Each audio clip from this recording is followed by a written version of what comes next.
Okay, so let's continue, and this is now the weather report. It is -3 outside. Oh, -10. Sorry, feels like. So group policy objects. What about that? A group of registry settings, not security groups, components, templates. So guys, first of all, what is group policy? What can we achieve from a group policy? Can anyone mention that? Tell me that. So what do you achieve from group policy? What's the benefit of group policy? So there's a server here. Yeah, is it? Either the users or a department or a specific computer, or let's say you have a computer in common, you use one specific browser to open it, or the browser of the company.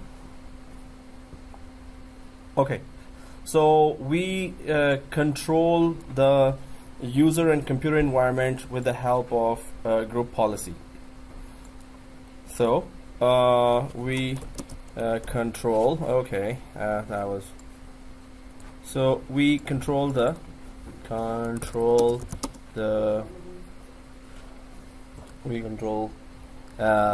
user and computer environment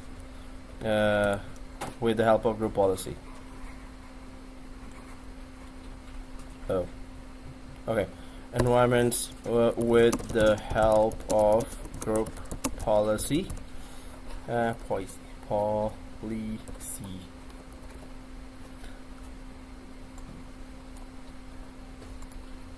With the help of group policy, and then we can deploy software with GPO, group policy object. Well, it's called group policy object, and we can deploy software with GPO, right? And what else? We can publish printers. Well, that also comes in. You want to we can we can restrict access to any of the operating system features, right? For any server or client OSs, operating system. So that goes for Windows 2003, 2008, 2012, 2016 as server-side operating systems, and client-side Windows XP 7, 8, 10, right? So you can so there are 1600 plus group policies, and plus means it could be 2000, more than 2000, and with which we control the environment. But you can see that environment. Okay, well, I just want to make the spellings correct. You can see that the main mention is users and computers, right? So this is the main big category, two categories here, because either there are huge amount of users or huge amount of computers, right? So if there are users and computers there, that's what you want to control. You don't want to control servers, although you want to, of course, but it's not like the servers are in thousands. It's always users, and in large companies, of course, maybe 50,000 users, so of course they need either a laptop or a desktop, right? So that's what happens. You need to control the environment of the end user, right? So for that, and you want to deploy a software there, you want to restrict access to any of the operating systems level. So well, true or false, you can just guess as well. True or false, the group policy, with the help of group policy, we can control access to every feature of an operating system and all the applications like MS Office or Microsoft applications, any of those. So again, true or false? So you're saying true, right? So true or false? You also saying? So we can control access to the features of operating systems and any Microsoft applications with the help of group policy, right? So group policy, yeah. True or false? So two guys said true. Yes, I'm just saying yes. We haven't discussed that, right? True? Alright. True. Alright. Neutral. Huh? Yes. Yes. True. It's yes or no. Okay. This means teach. No idea. Come on, man. Let's explain that. Okay. Yeah. So it is false. Huh? Okay. How is it false? You said application? Yes. That's why. I think Applications, group policies don't help. That was a nice one. Yeah. Okay. Anyway, so group applications have nothing to do with the group policies, unless you want to install MS Office related policies from Microsoft website, or you want to install Adobe Reader related policies from Microsoft. They also have policies, but you have to separately deploy them. It is for main thing is this. What is this? OS, operating system, right? So through operating system, users log in, computer log in. When they log in, when users log in, they log in to their user environment, right? So that when I say user environment, what do you mean by that? A profile gets loaded. What is profile or a user environment that user logs into? So every user has their own profile. Like say for example, one user can use 8 applications, AutoCAD, Uh-huh. blah blah blah, XYZ. Another user may not use that many of applications, so they have different profile. Their Outlook Yeah. setting, everything is different. So maybe even they can access certain drives, certain shared folders. Okay. The other user, so that Drives and shared makes folders, it Exactly. It's a user profile. user profile. User profile. So there's a mini class going on, right? Mini class going on? Okay. There's main class and there's a mini class. The mini classes go on in other classes also, don't worry. I just need to point out at that time that, it does cause distraction. So that was an important thing to understand, guys.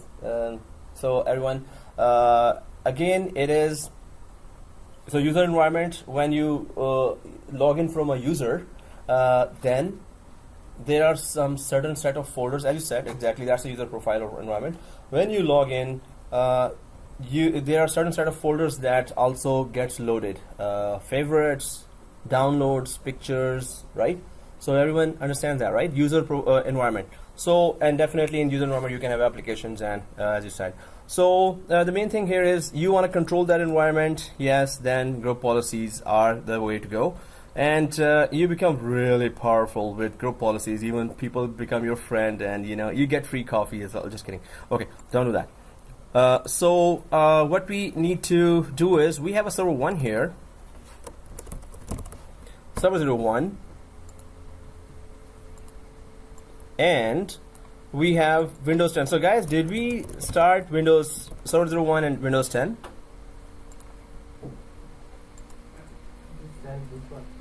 So we have anyone, which is first one that I did ask that this one is what we need. The first one we need. So okay, WDS1.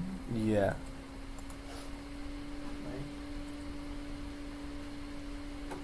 So as an admin or non-admin? As net admin. So yeah. Yeah. The group policy, is it controls the roaming profile also? If you have roaming profiles, and many of the environments have roaming profile or local profiles, right? So if there is, how you control how you like the roaming profile? Is it managed by the? no, so roaming profile is configured from Active Directory itself, right? So you go to the user and then you create give a path to the home folder there. And if you have actually roaming profile, hey, how many users do you have in your environment? We have around 80. Oh yeah, then it's okay. Yeah, roaming profile, because it does need to load all the yesterday's settings. Suppose a wallpaper was changed, or suppose the favorites folder and downloads folder, they have put so many files in documents folder. When it loads there, it has to load it from another server, so that takes time. So if your network is okay, good, not busy, and Cat5, Cat6e cables are there, and switches are upgraded, so that's a good thing. With 80 users, that's very good. But with a large amount of users, normally we go for then local profiles. We don't load profiles on server for thousands of users there. But what about group policy? group policy can still block the desktops, or it can still change block the wallpaper change. It can still publish printers to those profiles. So it's just normal like any, if there's a roaming profile or not a roaming profile.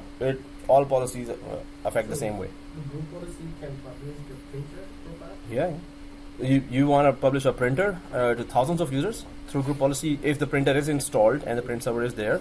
So you can just publish the printer to all the users. So not all the users. Best practice is where the nearest users are on maybe on one floor. Right? Customer service, they have their own. Yeah, they have their own. Finance department. So we cannot put sales department's printer for marketing department people. So we have to, if you have OUs already created there for sales department, OU for marketing department, then you can attach a policy there and only those guys will get it, right? So guys, what we were talking about till now, let's go ahead and try. It is cold. They turned off the heater again. Okay, so guys, if you are like, so let's just put on the jackets, especially the end row, because there's a street behind you and you're getting direct cold there, right? Okay guys, so what are group policies? First of all, anyone knows what's a registry? Registry. That was echo as well. Okay, so registry, what is that? If you ever heard of reg edit before? Yep. Okay, that's registry.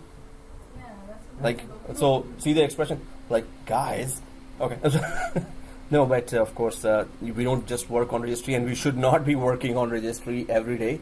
That's the last resort, to go to registry to do any troubleshooting. That should be the last resort. So what is registry anyway? So if I'm on Windows 10, you can, on your Windows 10 or inside your machine, just go to run and type reg edit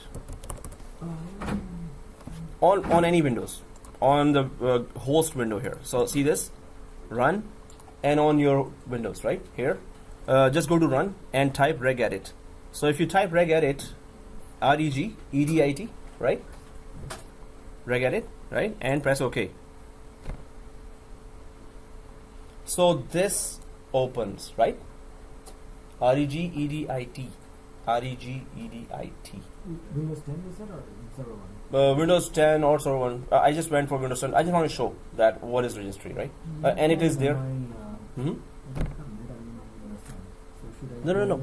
Any. You've logged in from local account of 70-140 in Windows 10 here, this desktop, right? Oh, this one you're talking about, this one? Yeah. Just go to run and, so on your physical desktop or on your virtual machine, right? So here we can go for, so what is this? These are called hives, and these hives are, there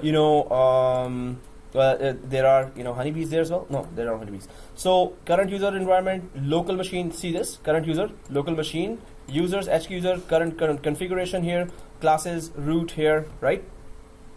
So this is controlling your whole user and operating system environment. All the values here in the registry. Suppose I go to current user environment and keep going down to printers or network here, connections. If I keep going down, software, whatever software is installed here. Yeah, Kivoto is installed, Lenovo is installed, Litecoin. Hey, I didn't install Litecoin. Oh yeah, I did. It's my laptop. Sorry. Oh, okay. So all this, when we install a software, its configuration information is stored in registry. When we install an operating system, its configuration information is stored in registry. When we install, suppose you're putting the DVD there, USB is being used, you connect a USB, its information is stored in registry. You can block USB in all the computers with the help of registry as well. But we don't do that with the help of registry. So first of all, we need to understand that all the configurational information for the user and computer environment is in registry, right? So if that environment, the whole thing is in the registry here, we can make changes to the registry. Suppose you want to, not let the user change the wallpaper, right? When you don't want to let the user change the wallpaper, you can just go to the registry. Don't do that. I'm just saying that you can go if you know where to go. So, and Microsoft offers that, okay, need to block the wallpaper change. What is the registry key for that? If you Google that, somebody will come up and give you the key that. So if you go there, you can just change the value from 1 to 0, 0 to 2, 3 to 0. We don't know what values are there. We have to still find out everything from Microsoft TechNet.com website, right? But the main thing is you can make all the changes directly, especially when we use registry in server environment, also level 2, level 3 administrators.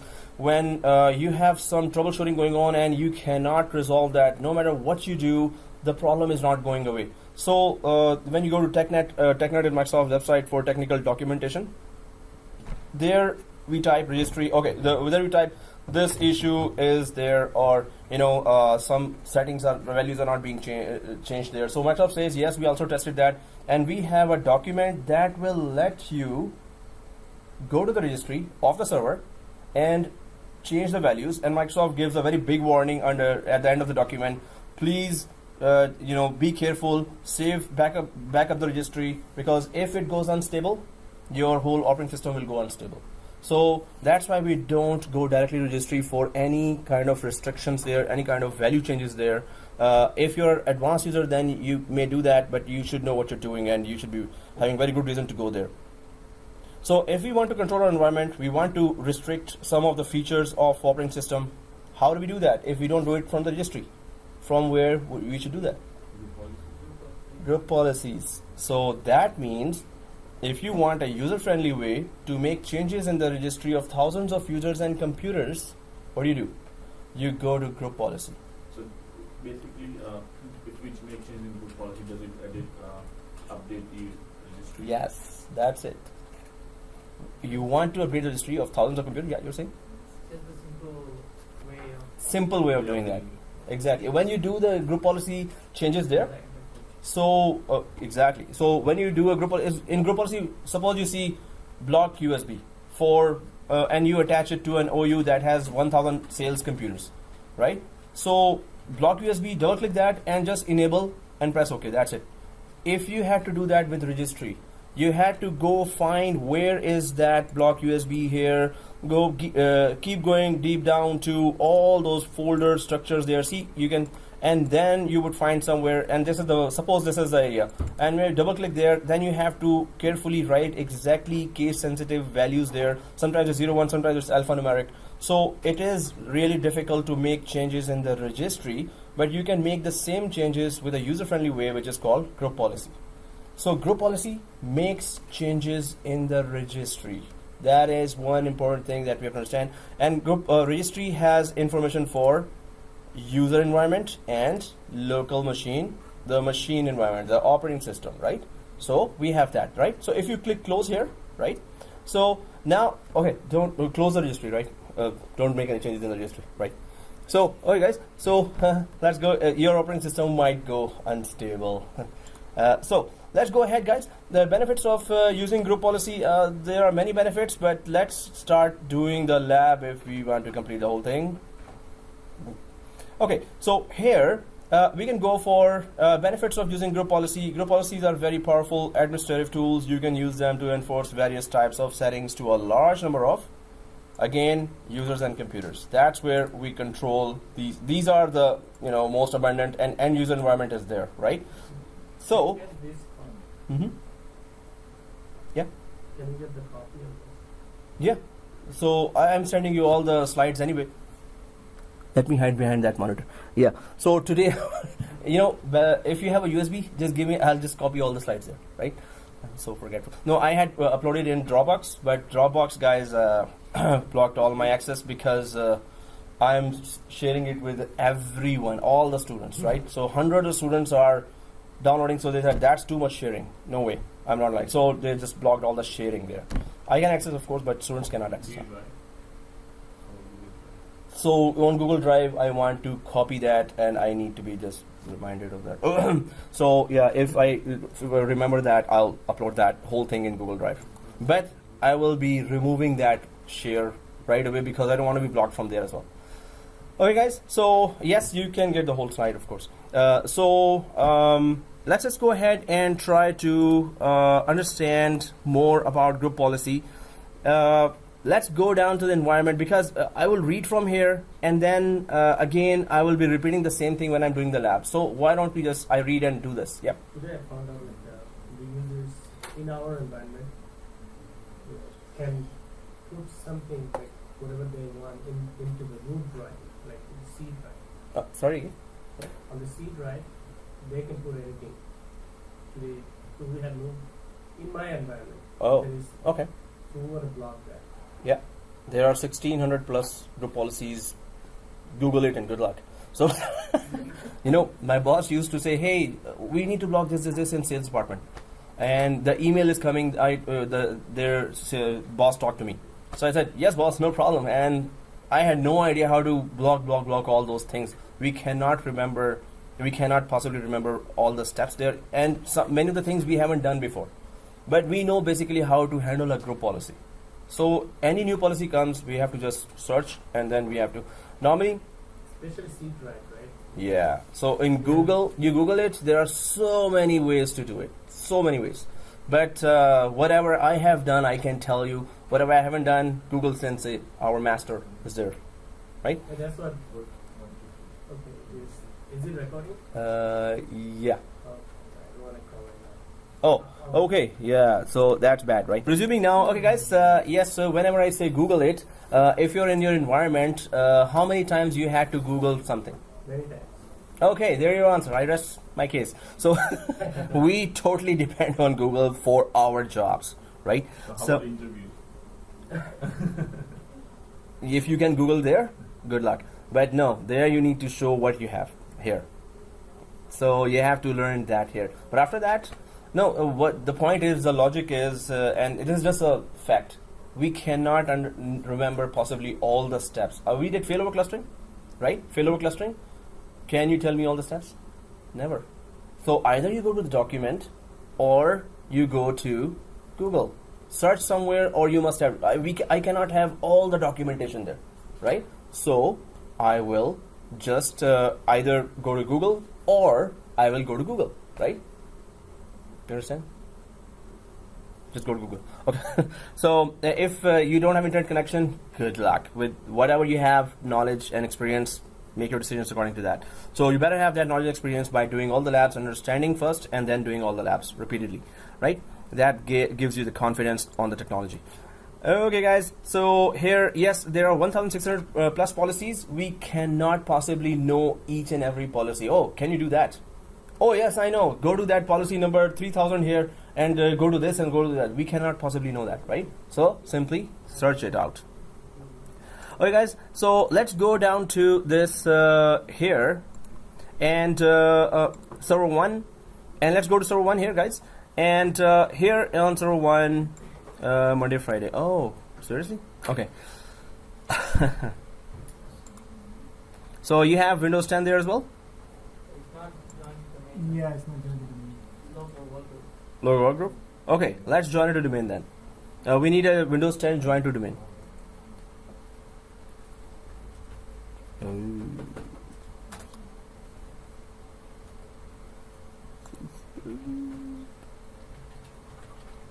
And server 2 and Windows 10.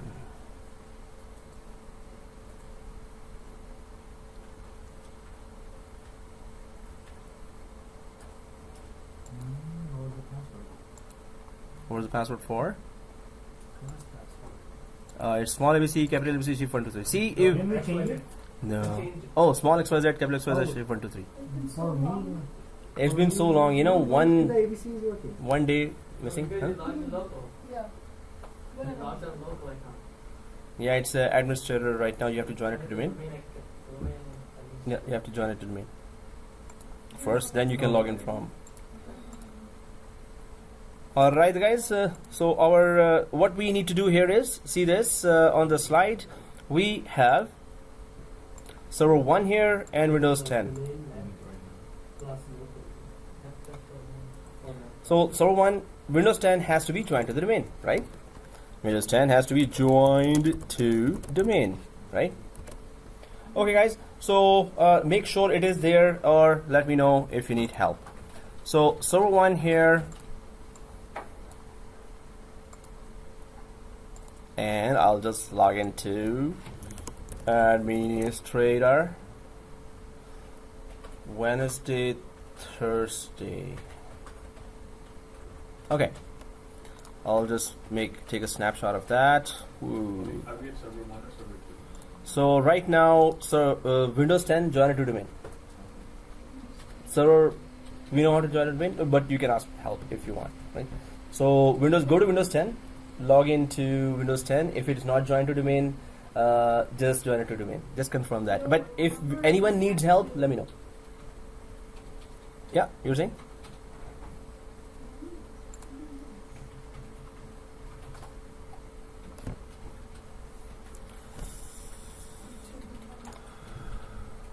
Snapshot. Okay. 80 DNS installed. Yeah, I'm just taking a snapshot because we're about to mess up. Okay.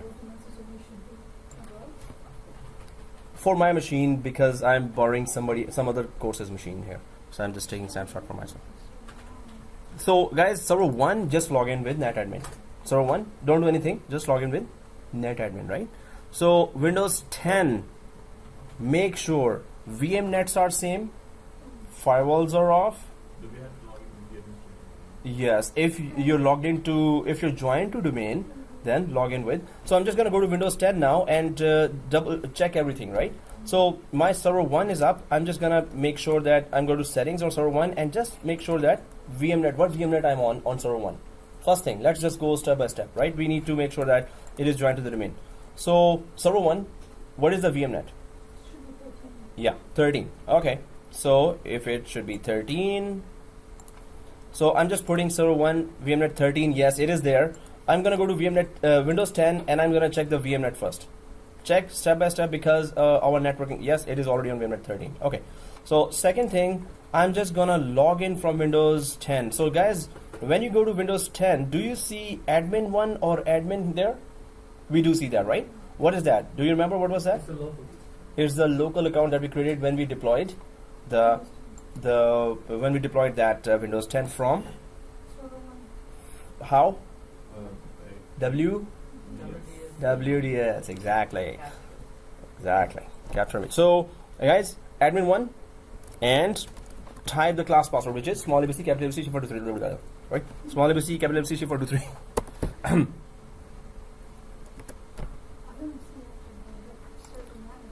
So let's go to Windows 10 now. Server 1, did you log in from server 1? So go to Windows 10 now. It is cold here, seriously. Hey, when they turn off everything, Dinesh, do they turn off heater as well? This is a separate heater. Yeah, Wi-Fi, somebody forgets always. I put them. They were all off? And they turn it on after. So yeah, I'll put another message on the group that can we please not do that again and again. But anyway, it's getting colder. On Windows 10, yeah. I logged in as admin, joined it to domain. Yes. Now I'm joining as netadmin. Yes. Okay. Perfect. So guys, I am logged into Windows 10 as admin 1. What do? I simply join it to domain, right? So how do we join a domain? I'm just going to do that now on Windows 10. Whoever is on Windows 10 can follow me now. So if you're inside Windows 10, logged into admin 1, right? So go to this File Explorer, the yellow folder, File Explorer. And do you see this PC on the left side? Right click and Properties. Today actually it is more cold than before. I need to check where's the control to heat. Just okay, guys. Right click this PC and go to Properties. Everyone there? Then change settings. Right? Change settings. That's it. Now we know. Right? Yeah, workgroup 8. So if it is workgroup, so what is our domain name? Perfect.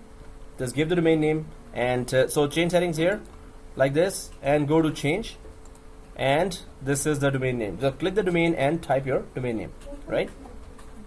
Exactly. Welcome to Relentless. Okay. So here, so what I'm doing is just ignore that.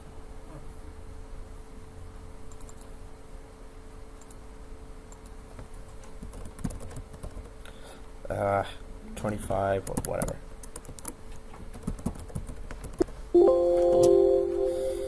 One, 2, 168. Yeah. Yeah, I forgot to put the DHCP. Yes. Which account would you put the name and password of? Admin. Exactly not. Who's the domain privileged account? Which account is the most powerful? NetAdmin. Exactly. So I'm just gonna put that, it's just borrowed machine from some other course. I thanked that course already. So I'm just gonna go for, whatever is the name, client01, I guess, or maybe I already have it, so 2, and put net plus domain dot local.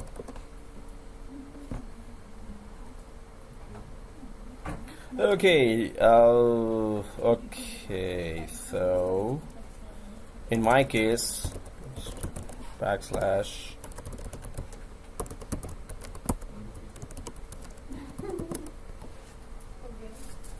okay, good. So everyone, welcome to NetPlus Win. Anyone not able to? Yeah, don't press that, press OK. Too late. Okay guys, so here power and shutdown guest. Well, we don't need server 2 now. Right now we just need server 1 and Windows 10. So let's check it out. So are we logged in from NetAdmin from Windows 10? Yes, Nasir, Moses, Abubakar, Dinesh? Yes, you're trying. I still work. This is automatic restart. Oh, okay, so working. Good. So please try that. And actually here, join to domain with Windows 10. Restarting. And Yasmin, you're also, right? Okay, so it's restarting. Okay, so there, if so we can go ahead then. Incorrect? We cannot go ahead? Okay, so here server 1. So guys, let's go to server 1 and now try to check, because we're all there. So I'm just gonna check. So everyone's logged into NetAdmin, right? And seriously, okay. I'll just use it later, but I'm just creating it now. I have to create so many times my environment.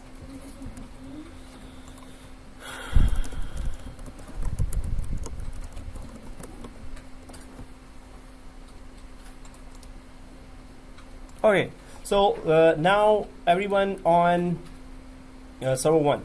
If it is restarting, leave it at restarting. You don't have to see that. We can log in later as well, right? So let's go to server 1, and on server 1, if you're there, can you go to tools, and then do you find here this? Yeah. Go to tools and find this, right? So when you find this, open it, right? So it is group policy management. So click that and open it. Yep. So how did you find if the server is going to be the domain?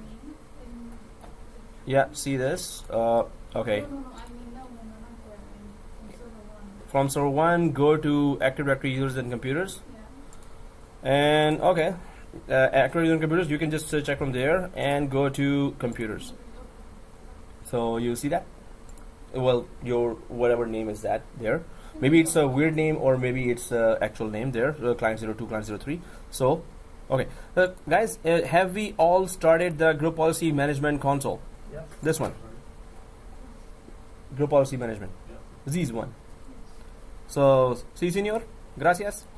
So, here, group policy management, and so let's just expand the forest and expand. I don't have the forest. No. What did you open there? Yeah. On server 1, tools, and see this, Nasir? Yeah. Group policy management. You open that. Yeah. That's not possible. It's always a forest on the top. This one. Did you open something else that doesn't have a forest? If it is not there and it's group policy management, then your computer is haunted. That's the best technical reason for that. Need 911? Oh, really? Okay. Yes. Go ahead. Resume here. So forest. maybe it's, you guys are okay, but I came from a desert land. My feet are freezing. Oh. Yeah, now I'm gonna send a very harsh request. It's still a request, but harsh one. Harsh request. Now we're one. Okay, guys. So here, if we see the forest, then expand the forest here, and then go to domains here. Right? Do we all see the forest? Yes. Then we expand the domains, and then do we see the net plus domain dot local there? Yeah. Now, guys, one thing about this, it is going to be confusing here. So let's expand that. You can see that it kind of resembles Active Directory users and computers, and it's gonna be, we're going to be switching between. It is that cold, your feet? No, actually my shoes are dry, so that's why I'm freezing. Oh yeah. Hey, you can just clean with hot water there. And okay, no, I don't know. You're gonna have this thing on. Spread the jacket across the shoes. Just kidding. Okay, so let's just go ahead, guys, and we are shivering here for those who are watching the video. Okay, so let's go for this. We just expanded from here, forest, then domains, then net plus domain, right? Now you can see a document icon here. If you click the default domain policy like this here, default domain policy, so you will see that this message comes up. Everyone sees this message? Yeah. So click that do not show this message, because it says that you have selected a link to a group policy object, except for changes to link properties. Changes you make here are global. Well, we're going to talk about that. This policy, first of all, this document icon is known as group policy, right? So there is some configurations inside this document icon that will be implemented across the whole domain here. Now, this document icon, if it is located under the domain, this means this policy is implemented across the domain here, right? So if this document is under any other folder, then that policy, which means that this policy is connected to that folder. But we're going to do all that. You're going to understand all that. Right now, what I want you to do is click the do not show here and press OK. Okay, guys. So we see here default domain policy here. And let's go ahead a little and click that domain controllers here, right? So when you click the domain controllers, expand the domain controllers, and do we see another document icon here, which is default domain controllers policy? We all see that, right? So these are the two, group or policies or configurations that Microsoft has already put in place, because they need some security measures on domain level. And they need some security measures on the domain controller that is hosting the operating system, the server that is hosting the Active Directory, right? So that's why there are two document policies. If you want to know what restrictions are there, what configurations are inside this, so if keep it clicked here, default domain policy. On the right side, do you see scope, details, settings, delegation, right? So go to settings. If you go to settings, says this. Now, if a page pops up there or a message pops up, that just click close to that message if that pops up, right? So now we see that. So whenever you want to see what are the configurations that you've done inside a group policy, a specific GPO, so in the settings it will tell you that in the computer configuration there are two categories here, right? As we saw in the slide as well, computer configuration and user configuration. Either you will put a policy for users or you will put a policy for computers. So computer configuration here, policies, Windows settings, security settings. So if you click the security settings, go ahead and click the security settings here. Now you can see account policies, password policy, account lockout policy, Kerberos policy, security options. So there are a lot of security related and password related policies that has been created that we did not create, right? So Microsoft created those. So these two policies you will see already there. Other than that, we have to create the rest of the policies ourselves, right? We need to control the whole environment. So these two policies are there, right? Now there was another thing that we were talking about whenever we were installing Active Directory. I was asking you, what does sysvol do? So sysvol, everyone remembers that? Huh? Yes, you're very near. And scripts, and so It is a repository and launching area of group policies and scripts. Again, it is a repository, so group policies actually live inside the sysvol. Okay, so I'll just write that down. So I'll just write it down here. It is so sysvol or system volume. Whenever I ask some students, say system volume, and then they smile and stay quiet. System volume. So yeah, it's more than that. So it's sysvol is that it is a repository and launching area for, we can say area/folder. So repository, right? Repository and launching area folder for group policies and scripts, right? So it is a launching area and repository for group policies and scripts. But we have to prove that now, because it is a group policy topic. We have to know what do you mean by that? Where is repository, and do group policies really live there, right? So if we have done that, let's go ahead. So launching area and folder for group policies and scripts. Okay, so let's go there and try to connect there. So launching area and group for repository and scripts. Now let's prove that. So there are two policies here, group policies here, right? Two group policies already created by Microsoft, but rest of them we will be creating one by one. So if we want to see that where they actually live, so all you need to do is just select keep selected the top policy here, this one. Select that and go to details. Now select the policy and go to details. If you have done that, you can go down to this unique ID. So I think everyone's unique ID for the default domain policy GPO is, it starts with 31B2. I think everyone starts with 31B2, right? Everyone, right? Anyone's different? No. And it ends with 84F9. Yeah. Same, right? 84F9.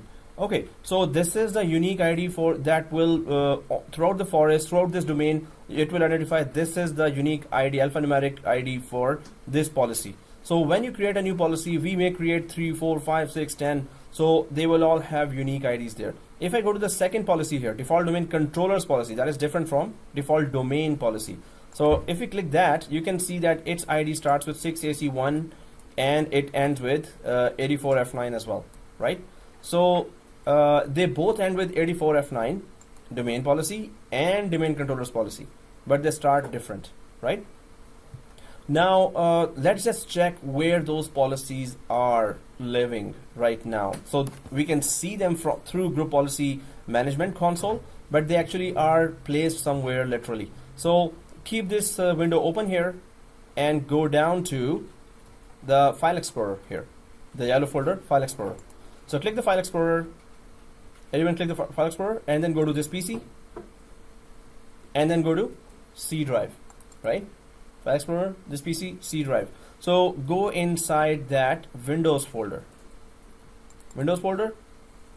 and once you are inside the Windows folder in C drive, click once only on any folder and then type S.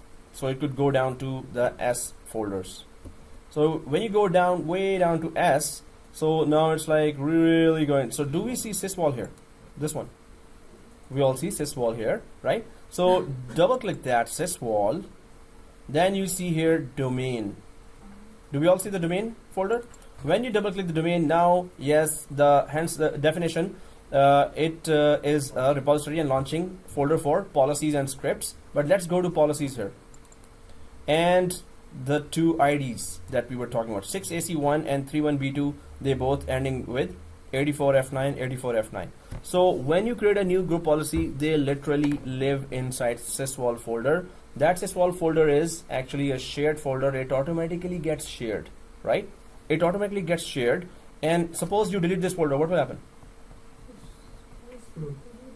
Definitely we're screwed. That you're right.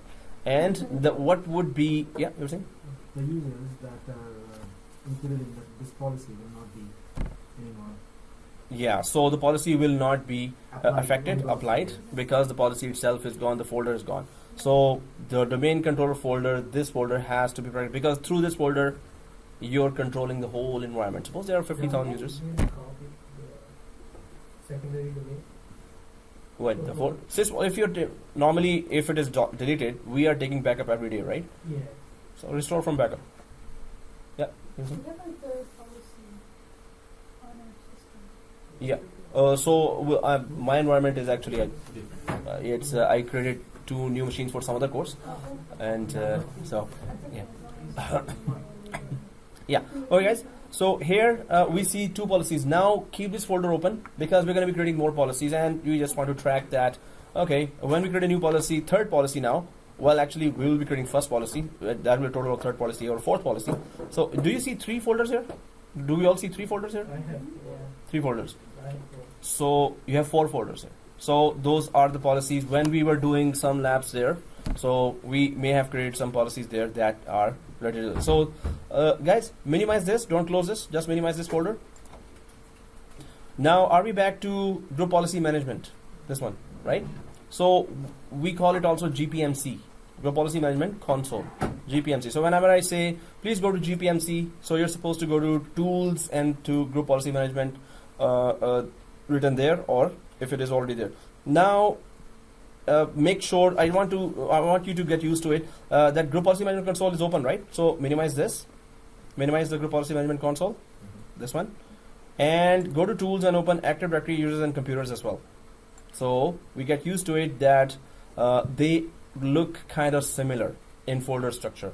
So we need to get used to it that where are we and where are we making changes there, right? So Active Directories and computers, let's open that too. Active Directories and computers. If it is open, just expand that. So folder structure, some of it, not every one of it, because Active Directories and computers is totally different, has a different purpose. Group Policy Management has totally different purpose. But Group Policy Management will show some of the, whichever OU we create here, it will show there, right? So guys, when you open the Active Directories and computers, do you have sales OU and marketing OU? Do you have that? Yeah. Oh, okay. So don't do that. Don't do that. Because my environment is new. So it is sales what? Sales DEPT? Sales DEPT, marketing DEPT. Okay. Okay here.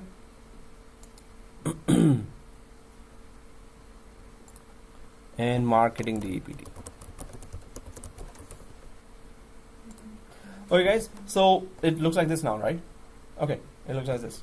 So sales DPT, marketing DPT. Now, no? You have that? No, don't do that.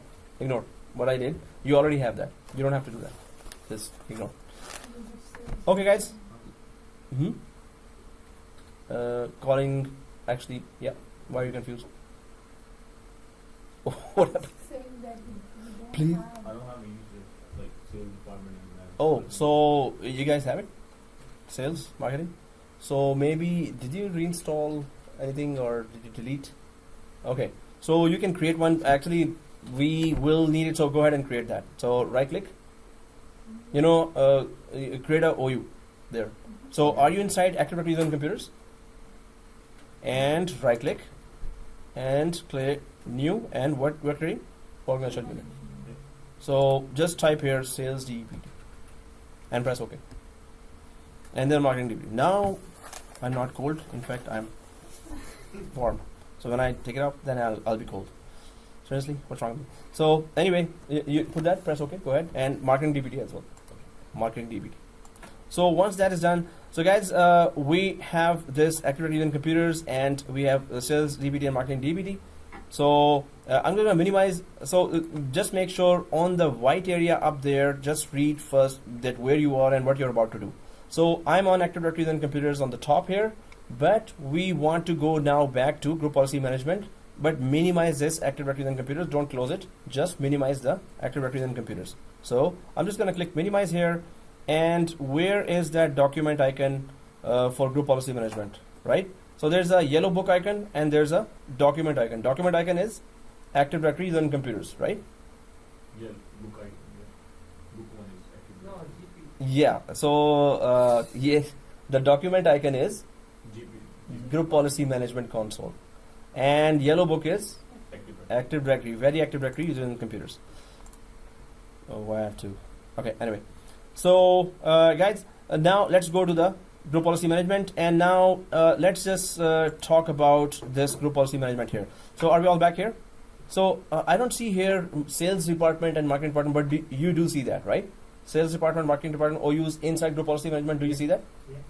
So I just created them, so I will just simply refresh. It will show up. If they are not showing, and we did just create that, so I'm just gonna go to domain and refresh, and now you can see marketing and sales are showing here. So whatever OUs you create in Active Directory and computers will show up in group policy management, right? Do we all see that? Okay. So here now what we do. So let's just go ahead and try to create one simple group policy and implement it on Windows 10 just to check what components to touch to implement a group policies. Basically what to do. So first of all, Microsoft says if you want to create a GPO. Now what do I mean by GPO? Group policy object. So group policy object. So here you can see whenever you create a new group policy, we're about to create that, always the best practice is go to group policy objects folder and always only create here. That's the best practice. Although, yep. I might be asking this earlier, but Yeah, sure. let's say if we have to apply some policy on a specific computer, we are sitting on a client machine. So how we access it? How we? How we access to the group policy when the machine itself physically representing? So suppose you're in front of a client computer. It's a client machine, right? We want to implement group policy on this machine. So how do we implement that group policy? That's exactly what we're about to do. On the machine itself, if we're sitting in front of the machine itself. So you wanna, so not from the Let's say domain? No. I gave it to, he asked me implement some group policy on this computer. So yes, there are local group policies as well, and there are domain group policies as well. So you should ask the interviewer, you mean that, do you want me to implement over the domain a group policy to the client computer, or you want me to go inside the local administrator and open a local group policy from there and implement that? So the interviewer will understand right away that yes, you know the whole topic here, right? So yes, there are local group policies. If you just connect to this Windows 10 and log into that, suppose at home, so there are local group policies there as well. So we're gonna go there and we're gonna check that out. But yes, there are domain. So over the domain we're doing that, but yes, they are locally available as well. On every machine. You want to block your home, any operating system areas or run areas or anything, so kids don't go, open those features there. Control panel, you can do those from local group policies. Okay. Here, the command for that is gpedit.msc. It's not command. So gpedit.msc, if you go for group policy editor, then it will just open that local group policy as well. So gpedit.msc for one computer, single computer. If you want to go there and open local group policy, gpedit. MSC. So gpedit and .msc. Okay, guys. So group. What we are doing here is best practice. Always create a policy here, right? Then link it to the OU or the domain that you want to implement on this area, right? So now let's go ahead to group policy objects. And what is the reason that Microsoft says only whenever you start creating a policy, always go here? Anyone can already know that. What is the reason? Why can't I just go directly to marketing? And technically, I can create a new group policy if I right click here. There's a create a GPO in this domain and link it here. I can do directly here as well. Suppose marketing department has 1,000 users and computers, right? So, and we have added all those users and computers here in marketing department OU. Then we can directly create a GPO here as well. But Microsoft says no. Go to the group policy objects, create it here with new, and then link it to marketing department. Don't directly create in any OU. Why? Because if you create there, it is only applied to that folder. Whereas if you create here, you can attach to any number of folders. That's one reason. Okay, second reason? That is also, okay, yeah. And? It might not apply to all the users. Same reason, but any other reason? The other reason is actually a little more. It's related to security. So the other reason is that you can directly apply a group policy here. That means, suppose you're applying block USB policy. It will block USB right away, right? It will block as soon as you connect this. It is connecting right away. It is linking the policy right away. So if it had configurations inside that says block USB, so it's going to block the USB right away on all the computers of marketing department. But if you first create here, there are no users and computers inside here because this folder does not exist in Active Directory users and computers. So if you create a policy that actually blocks something, and most of the policies do that, or publish something, then you realize, oh, I think it was not marketing, it was sales. Oh, there's a mistake. So you have time to think right now. You can create a policy here and link it to any OU here. So you have time to rethink it as well. But if you directly connect it to this, suppose there's a mistake, it is already implemented there right away. You don't have time to think now, right? So there may be a possibility of a mistake. Mistakes happen, right? So Microsoft says, no, go here, best practice, create a policy here, but don't link it right away. Think about it and then link it right away. Not right away, then link it, right? So, yeah. Hey, class is not over. Guys, class is not over. Why are you wearing jackets here? Cool. Yeah, this is Breathing in. not good. So I'm just gonna put on group that please fix the heater. Okay, anyway. Yeah, we can have, no, camping here, right? Campfire. So just put some logs there and, okay, anyway, let's go ahead. Plus, and plastic. Really? You know the sprinklers there? They have cold water. So when you're putting the log in, nothing will happen, right? It's recording, yeah. Yeah, oh, it will, nothing, yeah. Okay guys, so here, right click. So best practice, go for group policy objects. So right click and new now. Let's go for new. What we're doing, we are creating a new group policy that implements something on Windows 10. We're gonna log in from that user and then we're gonna see if it implements or not. So we're gonna put some restrictions and let's see if those restrictions are applied on the Windows 10 or not, right? So let's go to new here and click the new button. And then let's just put here block desktop. Block desktop. So that's what we're doing. We're blocking the desktop. What does that mean? You won't be able to right click anything. You won't be able to create a folder. You won't be able to change the wallpaper if you block. You won't be able to right click. So you won't be able to do anything, right? So block desktop, right? Let's just name the policy here and press OK. Block desktop and press OK. Right? So do you see a policy created here, group policy objects, the block desktop? Everyone sees that? So, okay, this is created, right? So let's go, is that folder still open? The yellow folder? Where the policies live? The sysvol folder is still open? So, yeah, you see just another one as well, right? Another one. In my case, 3, maybe in your case, 4th, 5th, 6th, right?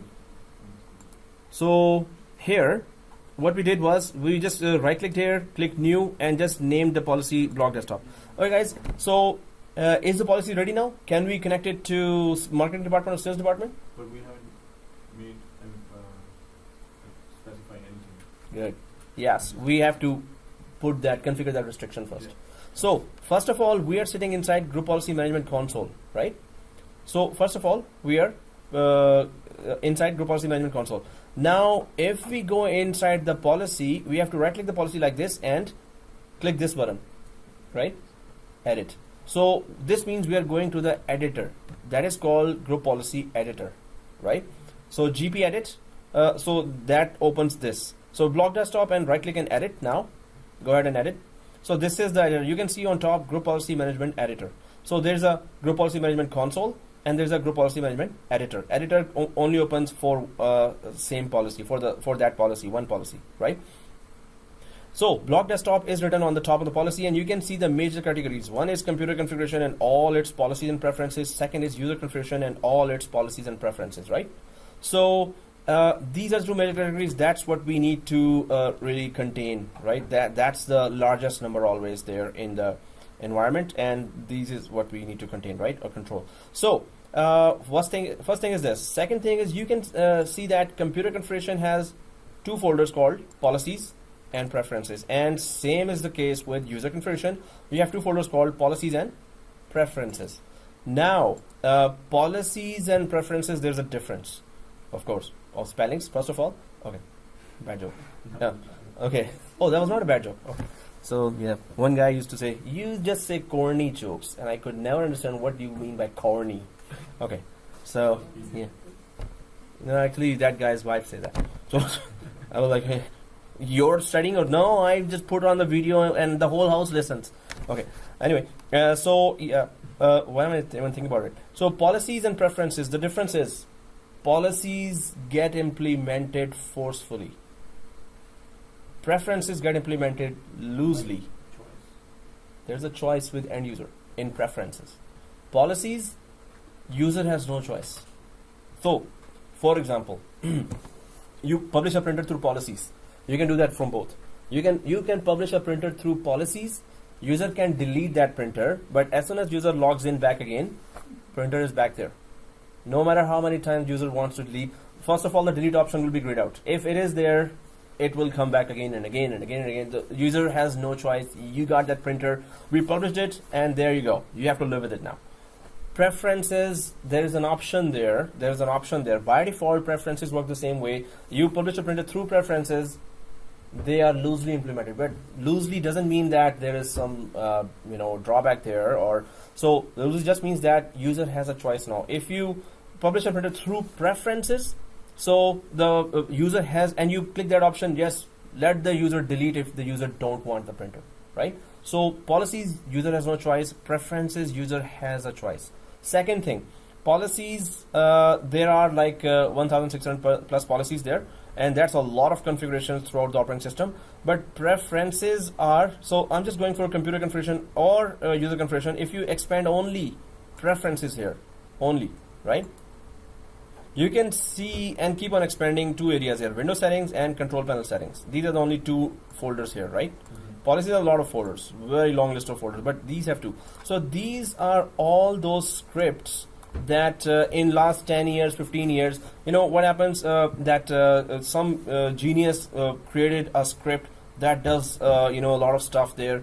Some genius created a script that creates or automatically creates network shares on the environment or changes its permissions in the environment. Some created a script for redirecting the folders to a file server. So these are those scripts that were widely adopted by enterprises, corporates. So Microsoft said, okay, because you're all using it already, they are so useful, so we're going to ask those geniuses there, the programmers there, that can we add it to the operating system. So if they owned that script, they would have sold it or something, or given the permission to Microsoft. So now those are the scripts that are here that were widely used by a lot of corporates there. So you have a lot of extra features here that you don't find in policies, but the main thing is that user here, you can give a choice to the user. Hey, you don't want that folder redirection or network shares or printer share. You can actually delete that as well. Policies, user has no choice, right? So let's close that preferences here. Let's close that preferences here and expand the policies. In fact, go to user configuration because they look the same, right? Go to the user configuration. Everyone on the user configuration and expand the policies there. It's the same thing actually. If I go up there, so you can see under computer configuration, software settings, Windows settings, administrative templates. Under user configuration, policies, software settings, Windows settings, administrative templates. So they are exactly the same thing. But as far as the folder structure is concerned for policies, they look the same for computer configuration and for user configuration, right? But so what is the difference between the two then? I mean, what could be the difference? Why the folder structure is exactly the same, but there still is a difference, computer configuration and user configuration. Can you tell me what could be the difference there? The folder structure is same, right? So Yeah, maybe they're same. The policies in computer configuration applies to the computer. So they exactly Computer level. And And just for the user is user level. Like user environment only. When user logs in, After that, whatever loads, we can control that exactly as you said, right? So here, for computers, before user login, computer is starting, and when user logs off, computer is shutting down. At that time, what do you want to do? So that's what you do with computer configuration as well, right? So let's collapse that computer configuration. We are about to create a policy inside user configuration. So let's expand the policy because we're gonna go for preferences later. So policies here, if you are inside the policies, you can see software settings. We're gonna deploy some software from here later. Windows settings, that has, if you go there on the right side, you can see scripts, log on, log off, security settings, folder redirection, policy based, quality of service, and deployed printers, right? And if you go to administrative templates, that's where you find the whole operating system related environment, right? Administrative template. So if we expand the administrative template, let's expand the administrative template now. And let's go for one policy there that we need to check if it gets implemented or not. So do we all see desktop here? Do we all see desktop? Now inside the desktop, there is another folder called desktop. Don't go to that other folder. Stay on the first desktop folder. So if I click the desktop folder, on the right side you can see there is another desktop folder under the desktop folder. So don't go for the second one. Stay on the first one. So if you click this, then do you see this? Do you see this? Now you guys have to see the board, right? Yeah, okay. So do you see this? Everyone sees this, right? What is this? Hide and disable items on the desktop. Now it will exactly do that. If we implement that on all the users across the domain, which is not a very good idea because you're one of the users across the domain, right? So administrator will also be having that. So we're not going to do that to all the domain. Hide and disable means that once the user logs in, the desktop area opens. So user's desktop will be blocked. You cannot do anything on the desktop. Suppose you put a picture of your boss there, CEO, and CEO wants to every employee to see his picture. So yeah, just put that picture there, and if you all employees like, oh man, that guy's loaded again. Ah, shoot. Okay. Anyway, so okay, that's just we're kidding. Hey, class is not over. Why are you putting on a jacket? Oh, just so okay, guys. We all are. So whoever's watching the video, we are all wearing jackets now, except for Nasser. He had a good soup, a cup of soup, and a lot of coffee. He doesn't need jacket. Okay, yeah, just kidding. Huh? He's hot already. And okay, guys. So double click that. So what do we do? We just need to enable it, right? So on the right side, you can see it's not configured. So double click this one. So go ahead and double click this. Once you double click, there is then not configured, enabled, disabled. So we can go to enabled.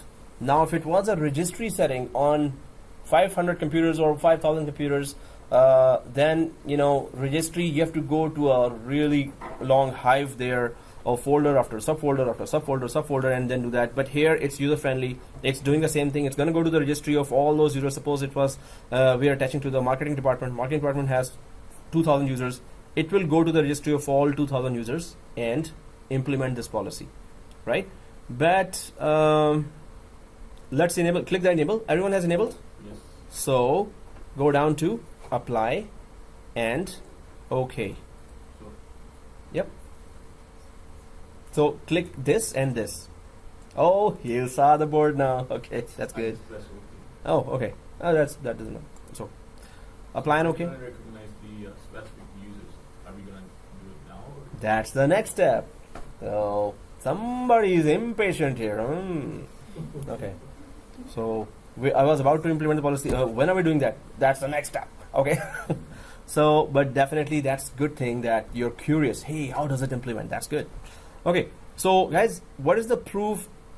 This is the proof. Okay. That is enabled. I was gonna just ask that.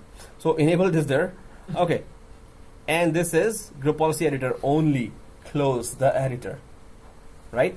Do not close the GPMC. What is GPMC? Group Policy Management Console. That is the main area for configuring. So just close the editor. You don't have to save anything there, right? You don't have to save anything there in editor. Just it is saved. So you close that, right? So now what is the proof? Okay, again that. Yeah, what is the proof that you configured? You close the editor, but the boss asks that, yeah, but what did you configure inside? Now you don't want to go double click this and go to the whole folder structure and then say, hey, there is the enabled here I did. You can, is it still configured there or selected there, block desktop? Is it still selected there? So you can do right click. No. Yeah, we can go this way. Hey boss, this is what I did. I went to edit, then I went to this folder, but don't go there. Don't go there. GPS status and save the name. So block desktop, if you selected that and go to settings. Settings just shows you what you just did. Suppose you enabled 5 or 6 policies after going way down to the folder structure. You don't have to go there again to show anyone and take that time. Just go to settings. It shows you what you did and where you did it. How? So we went to user configuration, we went to policies, we went to administrative templates, then go ahead and click that. Once you click that, we went to desktop, click that as well.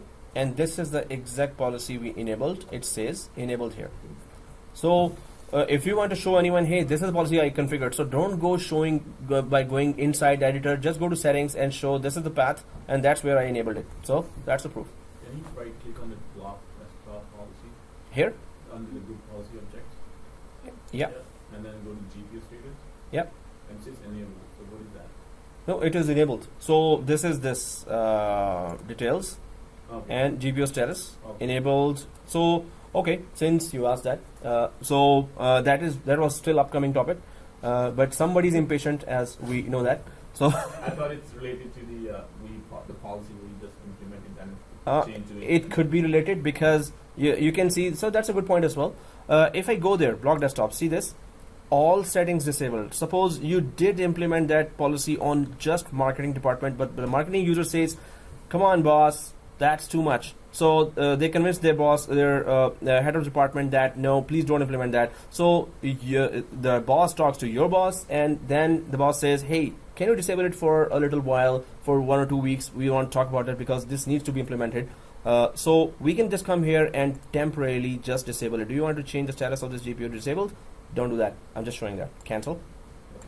Second thing, this is also important. Computer configuration settings disabled or user configuration setting disabled. Suppose within the same policy, now I'm just going to go inside just to explain that. You don't have to do that. So I'm just going to explain that.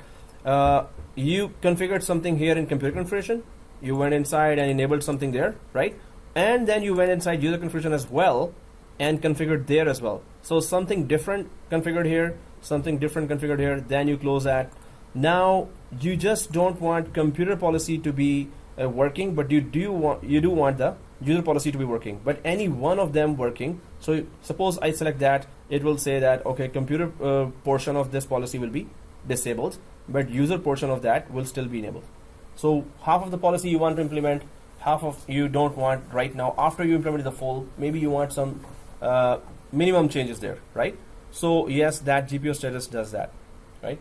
So okay guys, we understand that, right? Okay, so block desktop right now, and we configured something, and what's the proof? We went to settings, and this is where we configured something there. Are we ready? Is it implemented on all the users now? No. What do we have to do? We have to specify the users. We have to link it to. The department. So guys, do you have that exchange users container? Yes, you Oh, really? I do. Okay, because I don't have it. So what do you have? Marketing department still? I don't have exchange users. You don't have.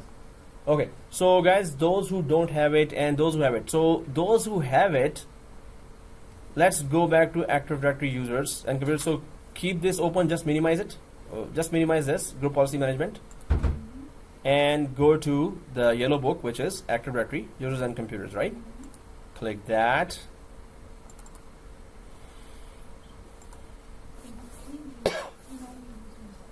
Yes, exactly.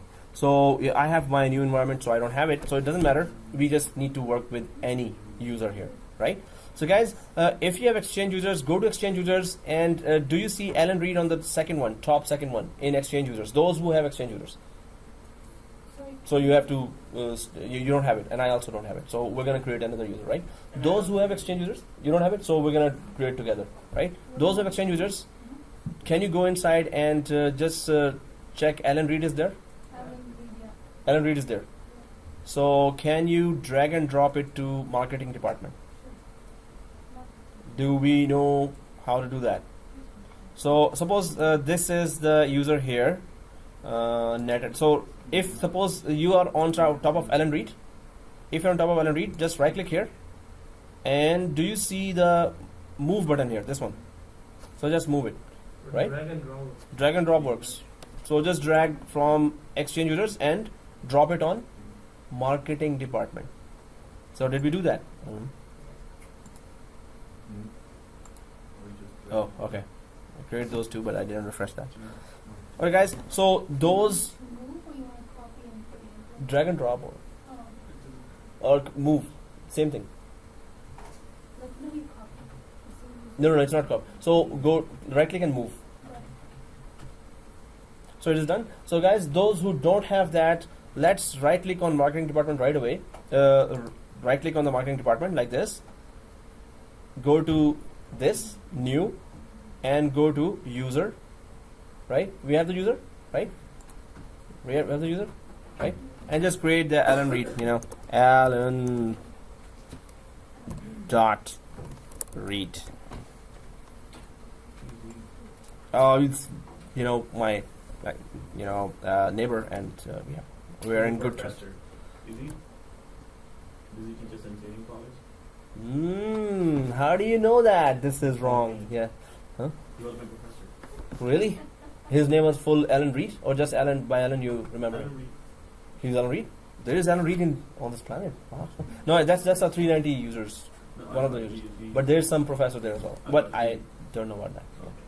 Okay. I thought really, But it's coincidence, yeah. Okay. So next, Alan Reed is a professor as well. Well, it is a common name, yeah. So could be. I thought you know him first. Oh, okay.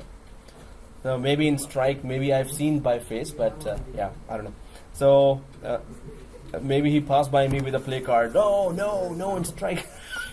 Beat him all up. Okay, he said that. Okay, guys. So next, He was Linux professor. Linux professor. Oh, okay. So password Alan Reed, right? Password and uncheck, guys. Uncheck that. Don't keep it checked. Uncheck this option. Those who are creating that. We giving the class password? Yeah, class password. And next and finito. So now we all have the same setting here, Alan Reed, right? So guys, so if it is created, I'm just gonna go to domain here and refresh. Okay, now we have a user inside marketing department. Yay, that's it. Okay, next topic. There was a mini class going on. Okay, guys, no problem. Sorry. So what we need to do, we just need to experiment on that poor guy Alan Reed. So, or Professor Alan Reed, right? So, I'm just kidding. Come on, we're just kidding. So, alright, guys, how do we implement that on that guy? So, marketing department has a user, and suppose there are 200 users, 500 users, 2,000 users, whatever. So, we're just gonna go back to our group policy management, the document icon here. And first of all, go to domain and refresh because we did a change here. So go to the domain inside group policy management and refresh. Once it is refreshed, now what do? We have a policy, we have a target here. We need to implement that policy on marketing department only. So this one guy there that we drag and drop will get that policy, right? So let's go back to group policy objects. Actually, let's not go there. Let's go to marketing department and do this. So marketing department and do this, right? Are we back to that GPU management? Yeah, actually I said that and then I said no, don't do that and go back here. Yeah. So let's go to marketing department and do this. So create a group policy management. So this is not creating. There is another option here called link an existing GPO. Do we have an existing GPO called block desktop? Yes. we just created that. So we're simply linking it here. So click the link here, and do you see your blog desktop now? This one. And go ahead and press OK. So what we just did, we just create a policy and linked it to only marketing department, but nothing else, right? We could connect it. So okay, now the question is, which areas of the Active Directory we can connect this policy to? Three areas we can connect, 3 sections, 3 objects we can connect this policy to. We can connect it to domain, we can connect it to OU, we just connect it to OU, we can connect it to a site. Again, we can connect the group policy object to 3 different areas of Active Directory. One is domain. If you connect this policy to domain, you know what will happen? Tell me what will happen. What will happen? Entire domain will have that, including the administrator, right? Bad idea, right? To any OU and any number of OUs. Suppose this is marketing department you're linking, you can link it to sales department as well. You can link it to any number of OUs as well, right? And third is sites. So within site is what? Site is a physical campus. Site is a physical campus. Within the site, you can have multiple domains as well. Within the site, you can have one domain as well and multiple domains as well. One parent domain called netplusdomain.local. Then there is room4.netplusdomain.local, room5.netplusdomain.local. We can have child domains as well, right? So you can connect it to site. So you can see here all these 3. Domain, you can see, you can link it here. Any OUs you can see, you can link it here. And the site you see, you can link it here as well. So do remember where to link, and these are the 3 areas only where you can link that policy, right? Group policy. Now where we have linked it to marketing department. So select the block desktop and press OK. Select the block desktop and press OK. Once you press OK, the document icon should appear here as well now. It is appearing here. This means it is connected to this OU. That's it, right? So if document is appearing here, this is connected to what? This is connected to the OU or a domain? This is attached to this. This is right under this, so this means it is attached to this domain level, right? This is attached to an OU level, so it is right under the OU, right? So okay guys, it is implemented. There's one thing, one more thing here. We need to give a command. Hey, that's not fair. I was supposed to say that. Okay, anyway, so we want it to be seen now, so that's why we're forcing it. Otherwise, so how does the group policy get implemented?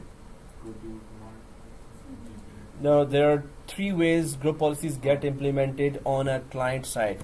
Will this policy implement right now? So suppose there are 10,000 users there, and they're all working, and the boss says, hey, implement policy now.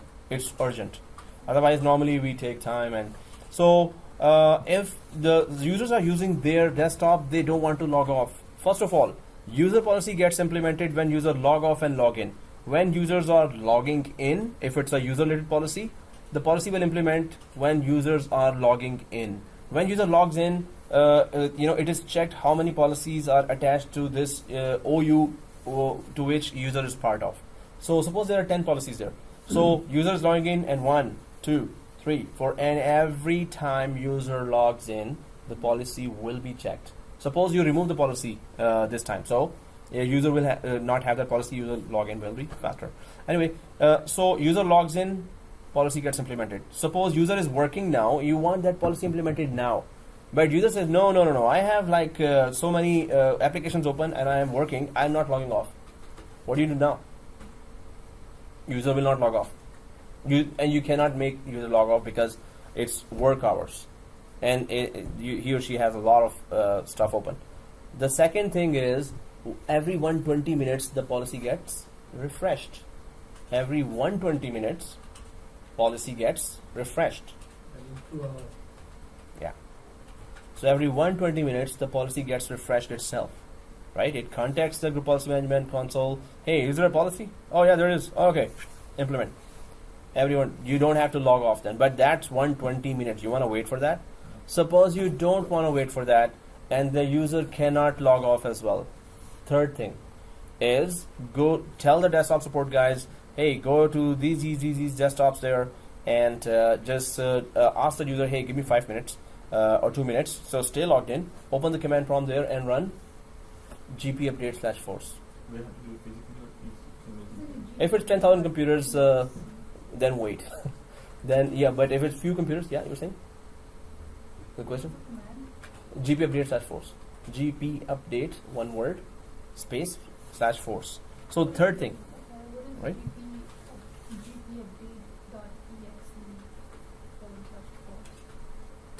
Yeah, that's the same thing. Okay, so 3 ways. Yeah, yeah, we're about to do that, but 3 ways. I'm just repeating again. That one way is when the user logs in, policy gets implemented. Second way is, what is the second way? Every 120 minutes. Every 120 minutes. What is the third way? You want to implement now? Then command prompt. Command prompt and GPU reserve force. Okay, guys. So let's go on server 1. On server 1, right click and open command prompt admin. On server 1, right click and open command prompt admin. And now what do? gp update/force. We just want to see it now. You don't have to run it every time you have a policy. Just let it work. Normally we give it time, so it's not like oh, implement now. In production environment we don't do that, right? You implement a policy and just let it take effect in 1 or 2 days, because it's permanently put there. It's not temporarily put there, right? So gp/force, and just go ahead and press enter. What do we do after that? Which one? The Windows, Windows 1. On the So the user machine. On the user machine. Okay, let's see that. You Yeah, have to go into the server, or you can do it any client machine. any client machine as well. So we just made sure that on the server side, it's there, it's ready. It's implemented right away. So let's go to Windows 10, guys. Well, somehow it shut down. I think it's expired. And login from? Yes. Login from Alan Reed. So you can say hi to Professor. Oh, just kidding. Oh, just kidding. Come on, man. So, okay, guys. And here, on Windows 10, I'm going to the other user. And then I'm just trying to log in from alan.reid. It's not case sensitive. And go to password, the class password. Right? Class password. If you have put this information, alan.read and class password, so it may take several minutes. Yeah, that. Oh. Yeah, it's logging for the first time, right? Might be the class password. Oh yeah, it's guys, for that script there was a separate password, which was password 1, capital P, ASS, WORD. What was it? If you create and read with the script, the password is capital P. Your password was expired and Yeah, change that to ABC or XYZ. Yeah, so capital P and password 1. So it's ASSWORD 1. Number 1. use the same class password. Yeah, you can, if it asks to change the password because it's been that many days there, so just change the password to small ABC capital C 123 or XYZ capital XYZ 123. All right. And the user logs in. So let's create a folder on the desktop, guys. Just create a folder called netplusdomain.loc. Okay, why did I smile? You can't? Why? Okay. So go ahead and create a folder on. You cannot even right click. Because the policy is working. Okay. Yeah, we cannot right click here. Yay, that's it. What? We just arrived here. We didn't even have break. And Abu Bakr didn't say anything. Yeah, Abu Bakr always. Whoa. Okay. Alright. You know, when he says that, I start shivering, and then okay, let's take the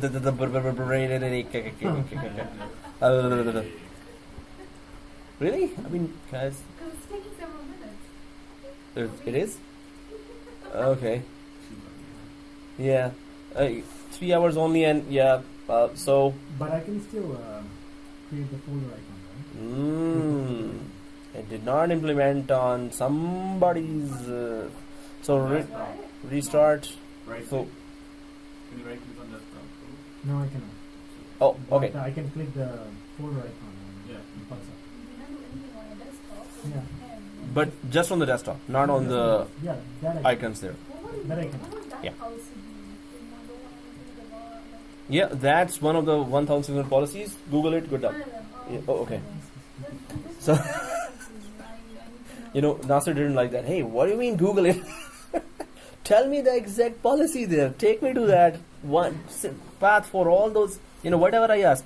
So, so we cannot possibly know all that, right? We understand that, right? So I can tell you how block desktop works, right? But if you ask me USB block, I did that like 2-3 years ago.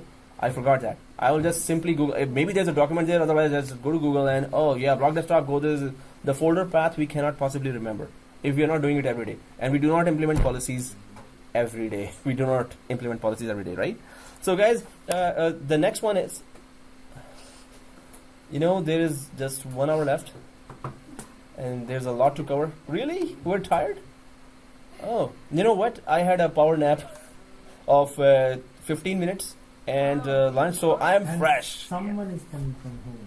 Oh, yeah, you're right. Someone just doing what is Yeah, one. Resume.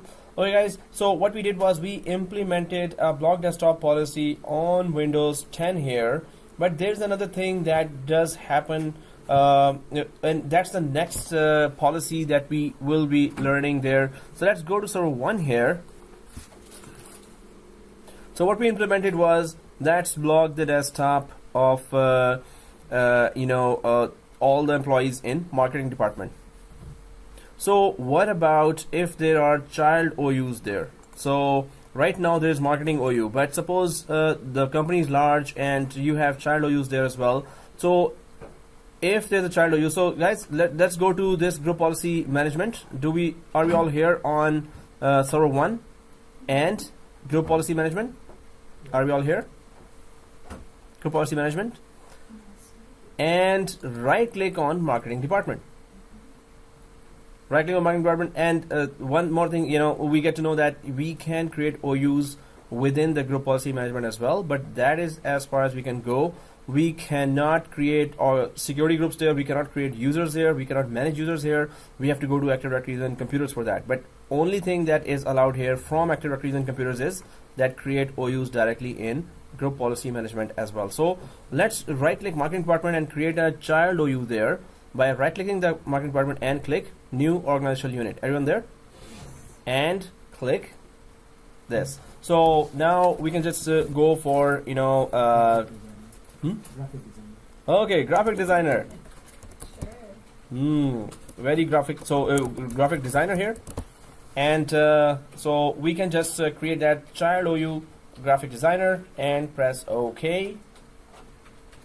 Put any name there, right? So Does this also get the policy? will it? I mean, you applied it to the OU, so yes, the entire Parent OU. folder, yeah. Parent OU. So child OU, will that child OU get a policy if you implement it on parent OU? Yes, it will. Yes, it will. Is Exactly. Is there a way you could only do it with child OU? That was the next topic. Somebody is again being impatient here. So this line is impatient. This area is impatient, right? So, okay, guys. So that was the next topic. So we have a child OU, and the only purpose to create a child OU was to block it on the child OU level. The policy, that was the only purpose of creating. So you got it there before we did. So must be what you're reading there. Just okay. Thanks to the worker. So what? Thanks. Thank you very much. Let's talk about it. What? Hey! We four are sitting here hungry. It's my birthday. Oh, Oh, happy birthday. Oh, he didn't know that, so keep it there. He said happy birthday Tell now. him, what did I say while we were crossing the signal? That we should have bought, Timmy's for you. Excellent. So, okay, next time we're booked, guys. So, yeah. See, I got it for you as well. So, you should be thanking me. No, thank you. Just kidding. So, okay, guys. So, graphic designer here, and let's go for. No, we're not hungry. Oh, veggies. That's my most favorite. Oh, catch down. Thank you. Thank you. Oh, Anyone? You, sir? You, sir? okay, I need to pause that. Yeah. Let's go back here, and graphic designer was created there, right? So, guys, what we need to do is. Yeah, okay. Mini class, right? So, so here, what we need to do is shift the user or drag the user from marketing department to graphic designer folder. How do we do that? Please move the user from marketing department to graphic designer. How do we do that? Go to AD. Exactly. Go to AD users and computers, Active Directory and computers. Go to the yellow book down there. Go to the Active Directory and computers. Guys, do you see under the marketing any subfolder? Sub OU. Yeah. Just refresh it. Exactly. So once we refresh it, now we see that. Now I see that Alan Reed here. I'll simply drag it from here to inside the graphic designer, right? Just drag it from. So again, are you inside Active Directory and computers? Abubakar, you're there. Okay. And if you click the marketing department on the right side, Alan Reed will be showing and sub OU will be showing, child OU will be showing. So just select the Alan Reed and then just drag it on top of graphic designer. Did we all do that? Yeah. And leave it. If this comes, don't show that. You could, when you're dragging drop, just it's saying, oh, it is about to change the OU, so this will happen, that will happen. So we say yeah, whatever. So don't show this warning and press yes. Click that don't show warning and press yes. So guys, is our user, so click the graphic designer, the user should be showing here now. Yeah. Okay, so graphic designer, he's giving lecture here inside graphic designer now. Lecture means, I don't know what, like talking there, right? It's not a professor I'm talking about. Okay, so anyway, so graphic designer and it is Alan Reed. So guys, inheritance happen, right? If there were child OU, so whatever number of users are there in all child OUs, if you implement a policy on the top here, it will inherit. All child OUs will inherit that. So we understand that, right? It will inherit. So if you've put the policy and if the policy is still there on the top marketing front. So are we inside Active Directory and computers? Let's go back to GPMC, Group Policy Management Console, right? So Group Policy Management Console. And do we see this? So marketing department, the policy is attached to the marketing department, the parent OU, right? So it will inherit. So graphics designer will inherit it. So right now, if we log off and log in from Alan Reed, what will happen? Will the policy be still there or will the policy be not there? We changed Alan Reed from parent OU to graphic designer OU. And if we log off from Alan Reed and log in again, will the policy will still be there or not? Log in again as Yes. Alan Reed? Yeah. It will be. It will be there. It will be? There. It will be? It will be there. I'm just trying to trap somebody who didn't answer. Nasir. So, oh, he was biryani. Okay. So you're still thinking of where she will bring the biryani from, right? Is this a shepherd Is this one? the user is Oh, OU okay. level, right? Yeah. So this is OU level. So if the user is in marketing department, will the policy inherit to the graphics designer? So you say yes. Oh, you said that, right? You didn't say at that time, so I was like trying to grab that, right? So yes, finish. Yes. Okay, just say yes. Yeah. Thank you, sir. Okay. Here. So now, what we there's a mini laughter class now. So okay. It shows on the group policy inheritance. Exactly. So guys, how do we block it? Now the graphic designer, the boss said, hey, whichever user is in the graphic designer, they don't have to implement that policy there. So what do? Right click that graphic designer, and do you see a feature that supports that scenario? Block inheritance. Exactly. So go ahead and block inheritance. So once you block inheritance, do you see that new exclamation mark there, right? So that means it is implemented. So go to domain level, refresh here within the group policy management. Just click the domain and refresh.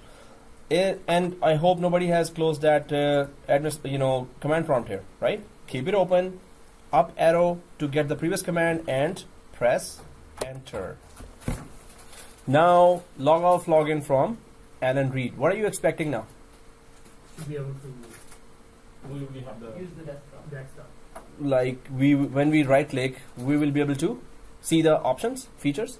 Okay, so let's go to Windows 10, which is in my case expired and shut down. So so I'll just start that. Yeah, it is expired. We just have to add a second network card and put it to VMnet 8 and then wait for 10 seconds, refresh.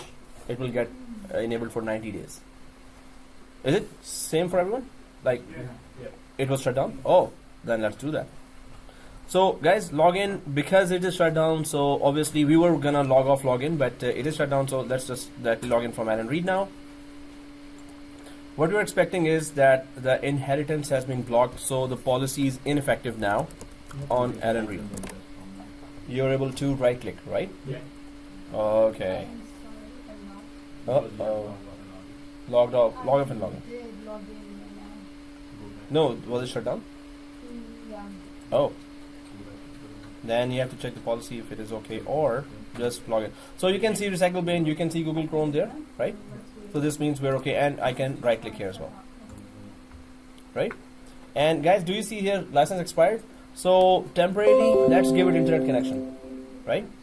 So temporarily Windows 10, and go to Windows 10 and settings. We are just removing the expire option there.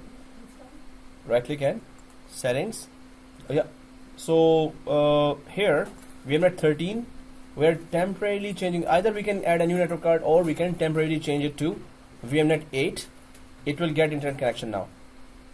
Just to activate that, we're changing the current network card temporarily to VMnet 8. Once we see 90 days there, then we're going to change back to VMnet 13, right? So press OK. And this expired should be gone in 5 to 10 seconds.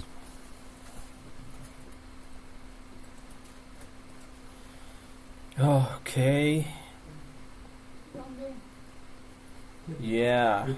It's Monday and it's all days, morning, evening classes. That's too much.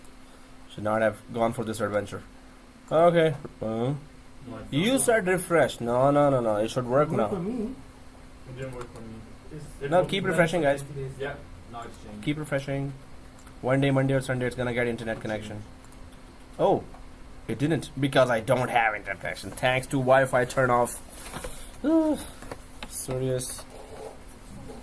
What is wrong here? Jasmine, Yeah. For biryani? Yeah. Oh yeah, sure. You see?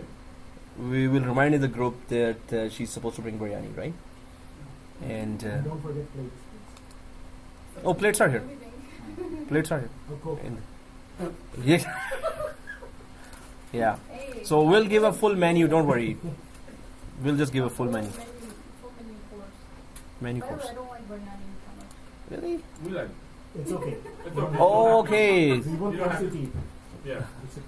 We'll eat yours as well. Don't worry. And some kebab. And curry. Oh, just kidding. Hey, if we're ordering that, I need to pause that. So I'll just make sure that this expired is gone. So I'm just going to refresh a couple of million times. And internet is there. Maybe the file is downloading. And one day, Monday or Sunday, it's going to just change it to 20 days. Not 20, 90 days. What is wrong with you, Mr. Expired? You kidding me? Okay, anyway. So, guys, let's go for the next one. So, we understand what is block inheritance. There's the next feature. Let's go for that, right? Sure. So, let's go to server 1 and minimize this command prompt. And then go back to this console here. The next feature is that, the scenario is going on. There is marketing department here.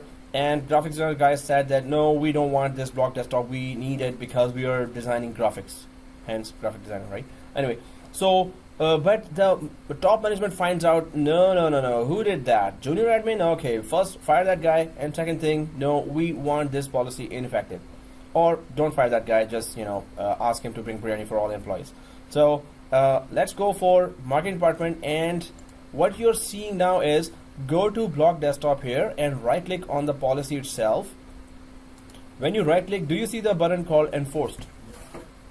So what does that mean? Enforce means if you have already a block inheritance enabled, suppose it's a large organization and it's a long folder structure, it's a long OU structure there, right? It normally is. So maybe on certain levels there is block inheritance done there. So temporarily you want all block inheritance to be ineffective. What does that mean? Ineffective. It will not work, it is implemented, but it will not block. Whatever you implemented on the top will successfully inherit as a policy, and restriction will apply even though block inheritance is still active there. Exactly. Enforce means whether block inheritance is there or not, we don't care. The policy will get implemented For good? for as long as enforce is selected. Why would we want to do that? So no, so suppose there's a long OU structure, and on certain levels only you have done. So that's a lot of areas to go and uncheck that, unblock it, unblock. You want it ineffective right away. Why? Maybe you want temporarily this policy to be implemented because maybe it's vacation time and all employees are gone, and maybe only contractors are coming. For security reasons, you want the desktop blocked now, but after employees come back, just remove the enforce and the block inheritance will again be effective, right? It could be any of those scenarios that temporarily you want them ineffective, but after some time remove the enforce and block inheritance is still there, it will be effective again. But temporarily you want, not bust, just temporarily you want, right? Okay, so what happens here, how do you make it enforced? So right click here on the top policy and you want it enforced, and it will implement on all the block inheritance. So click the enforce here. As soon as you enforce, you see the yellow lock there. Do you see that yellow lock? Okay, what are we expecting now when we log off, log in from Ellen Read? Then we will not be able to see the desktop and Okay, that's what you're saying. Everyone agrees to that? Somebody is thinking. No, Huh? still we know, because we still have logged on the graphic designer, and the user is going to be graphic designer. So He won't be able. He won't. He's still able to have access to the desktop. So you're saying he will be able to access the desktop No. while we have clicked the enforce button. After that, No. he will still be able to right click the desktop. You're saying that, Yes. and options will appear. Okay, you're saying that. You're saying no. No? No. Why yes? Because we still have that. Block inheritance is there. We didn't remove that. What does enforce do? Override. The block inheritance. Override means what? That block inheritance is there, but it will be ineffective. It will not block the inheritance anymore. This means the top policy of block desktop will implement throughout the whole folder structure, even though block inheritance is enabled there. And that is, we just talked about that temporarily. If you want, for security reasons, for vacation only, you want the desktops to be blocked, right? And then just remove the top enforce. Block inheritance are still there. They will be effective. We all understand that, right? Okay, if we understand that, so block desktop is implemented. Let's go down to our command prompt. We know the drill now. Up arrow and enter. What we're expecting, let's put it to test. Oh, 90 days, yay. Okay, so I'll just take a snapshot of that, activate it. So guys, you could take a snapshot of that after you have activated that, because you really need that activated snapshot when we come back to that. So activated win10 and join to domain. Oh, okay. Right. It's 90 days, right? Yeah. If it's activated, so it's better to take a snapshot at when we have activated, so we don't have to activate again. if I say go back to the snapshot, so we don't have to activate again then at that time. So just take a snapshot. Yeah, it's okay. It doesn't matter. Even if it's shut down, you can take a snapshot. No, even if you're logged off, you're logged in, or even the machine is shut down, you can still take a snapshot at that time. Activate it. Win10, join to domain. So when we go back to this snapshot, we will know it is joined to domain, it is activated for, it is activated, like, oh, activate for 90 days. For 90 days. Not activated like we have given a license to that. Activated for 90 days. If it is done, take snapshot, right? Is it done? Yes. Okay, thank you for the reply. Okay. Yeah. Yeah. Yay. Okay, that's good. So take snapshot and okay here.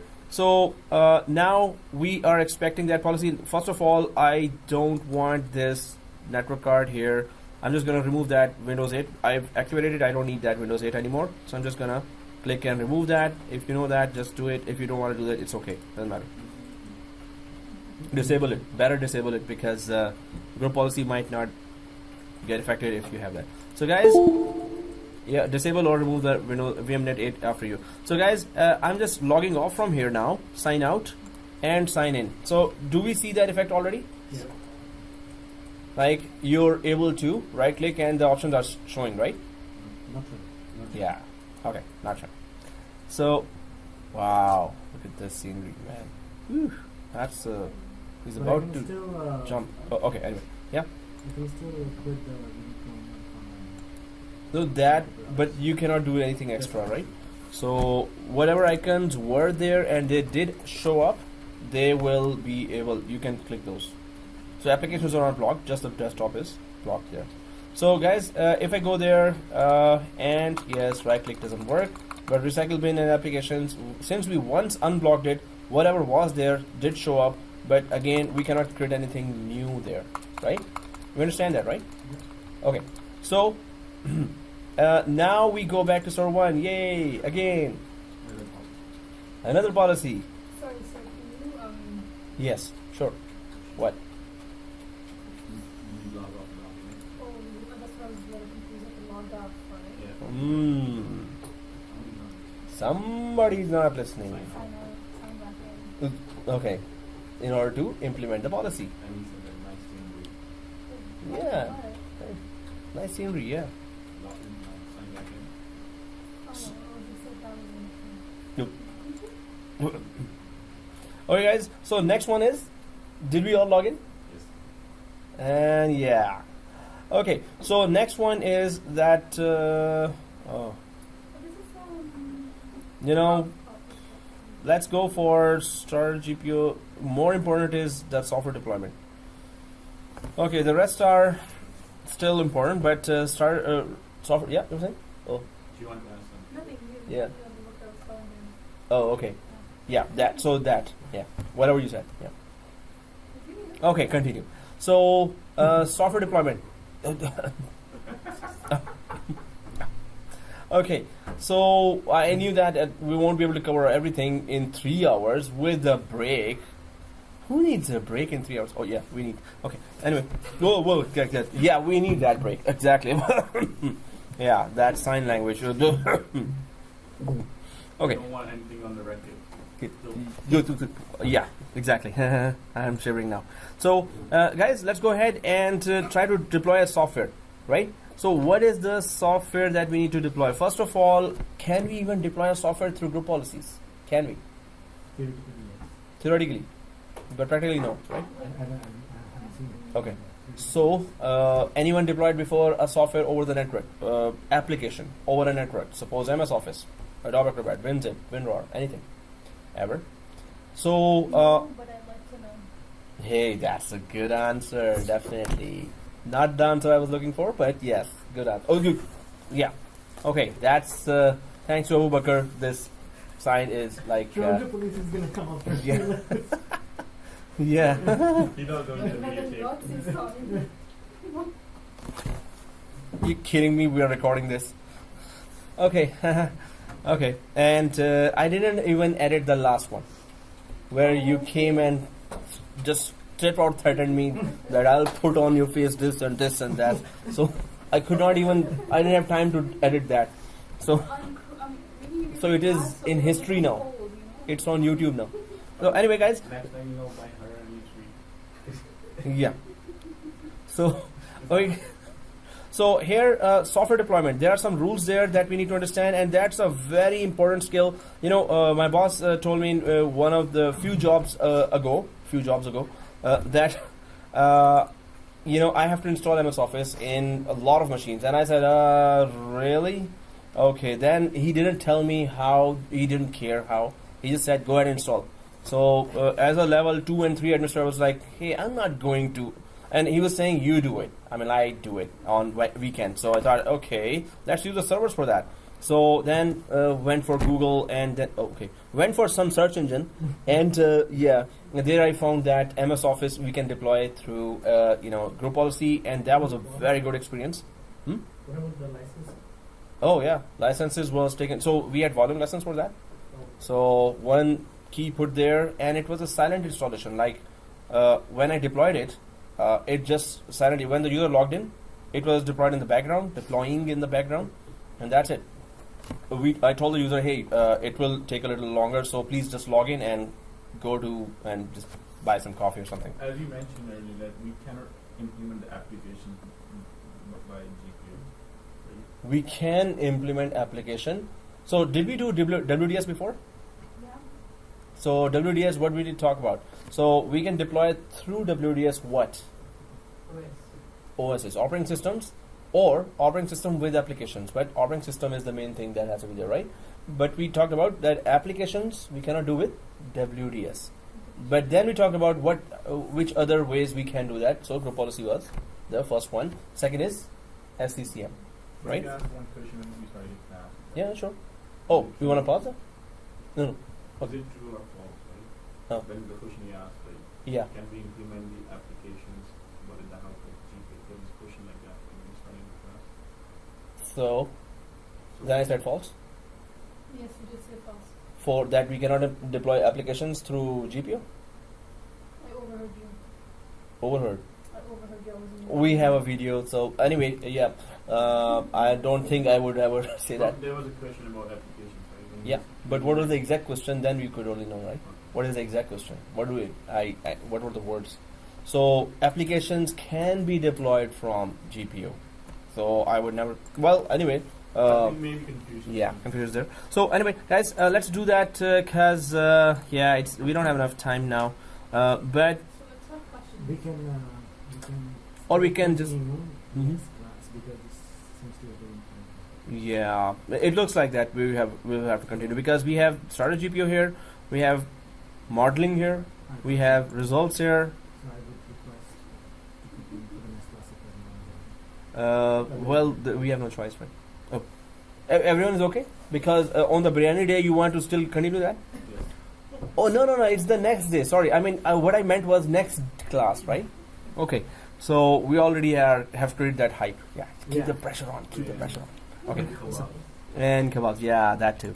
So yeah. keep the spicy a little moderate. Yeah, moderate for him and more Moderate spicy for Moses, and he also have, No, not for And me. we're- I can take like hot. That's okay. Yeah. For Moses. yeah. Nasir, he doesn't like he likes spicy actually, Or they go non-spicy. Spicy Oh. chicken. and chicken. Yeah, no, but Moses eat you know. Screw it up. They don't know. They're like, Okay, guys. So yeah, ignore what we were ordering before just a few minutes ago. So let's just go for our GPU start GPU. That's a very important feature here, but it's a small lab. Let's see who gets it first. It's kind of comes down to that. Some students stay confused even if we have done the lab and they still ask, what is start GPU again? So let's just check it out. Who gets it first, right? So for this, I always say that, just for this one. So starter GPU is that you want company standard policies to be implemented in every new GPU you create from now on. Okay, again. So slow. So can you repeat it? Yeah. once again? So starter GPO. This much slow is okay. Forward button. Okay. Oh, forward. Done. Okay. So here. So let me just write it down. Yeah, that's better. Yes. Oh, that's a popular support here. Okay. Okay, guys. Here, starter GPO. Very quick one here, and please let me know if anyone got it right away. So, starter GPO is implemented when we need to apply company standard policies. Company standard policies to every new GPO that we create onwards. Now, that is in English, but if you want translation in English, I can do that too. What I understand from it, Uh-huh. if there is a new child domain, no? What? Okay, what you were saying? Yeah. If there is a new child domain or there is another wing. Okay. Any other department Yeah, section? another Yeah. department. So. And whenever that's a new department, So. so that GPO, whenever we create that GPO, that will be implemented towards that department only. Oh. No, it's not that. Anyone else want to try? Let me finish writing. So let's if we are creating, the company has specific certain rules and restrictions that has to have in every policy. We are very near, very near. This Yeah. is nearly it. So, guys, what happens is that sales department says, "Hey, I have a set of policies. So create a sales GPO for us, and there are certain policies. Suppose block USB and block this, block that. So then, marketing department comes." And says that, hey, can you create a new policy for marketing department, and in that policy you can just block desktop there and block this and that and that. So this is something regular comes to you as a system administrator, that departments ask for, hey administrator, can you just implement a group policy there or not? So or not is not the choice. Can you implement that policy, right? So you implement that, and this is regular thing. But then the company says, hey, from now on, if you implement any GPO for any department ever, what you do is that you must suppose the company said, hey, every computer, the run function should be blocked.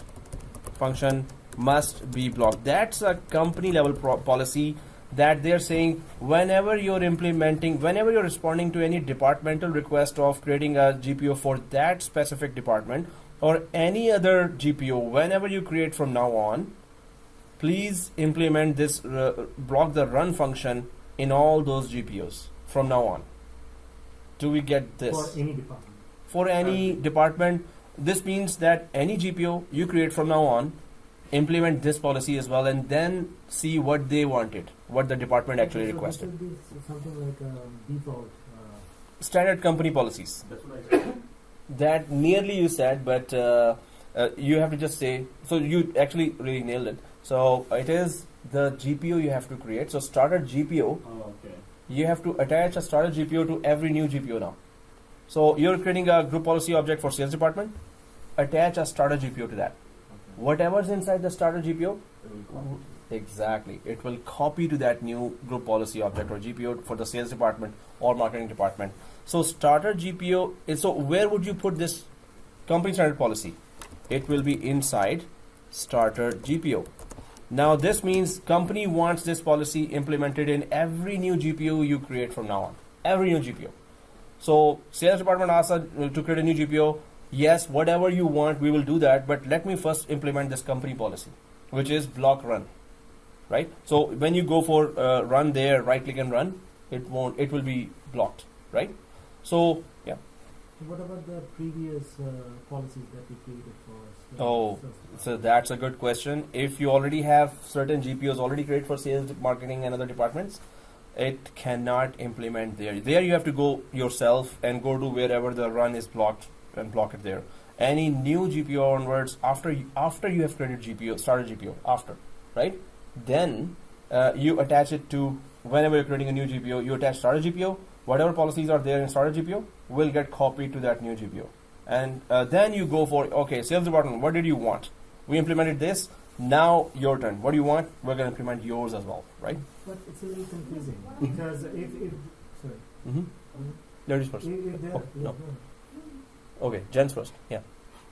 if the previous GPOs already implemented for that sales department and that policy was not implemented then they still can access, right?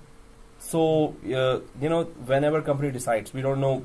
So CEO went to some seminar, and there they said, "Oh, run does this. All hackers go to run the scripts, and then it is. I think it is very important. So from today, system administrator, please implement that." So you had no way of knowing that from onwards today I have to implement. So whatever previously is there, you have to manually go there because Microsoft did not devise anything that starter GPO will be implemented to the previous one as well, unless we go for commandlets there. So You manually do that for we have older. to do that for all of them. No. Previous. One you have to do manually. New ones attach the GPO from now on. Got it. Mhm. Why don't we attach the GPO to the domain so that if it is basic GPO, so that everybody gets it, then you don't have to attach to every other new GPO. So every other new GPO gets connected to either one OU or the other OU or the third OU or the fourth OU, right? Maybe you don't want it connected to domain. Why? It will affect the administrators as well. Administrators always need access to run. Domain admins need access to run. Why? We command prompt and some PowerShell scripts or not PowerShell scripts, some scripts you just put 2-3 words and that's it. It runs. So it will block for us as well, management guys as well. So that is default All right. domain policy, right? Mhm. He's talking about the adding to the default domain policy. No, that is a good option that you attach it to the domain.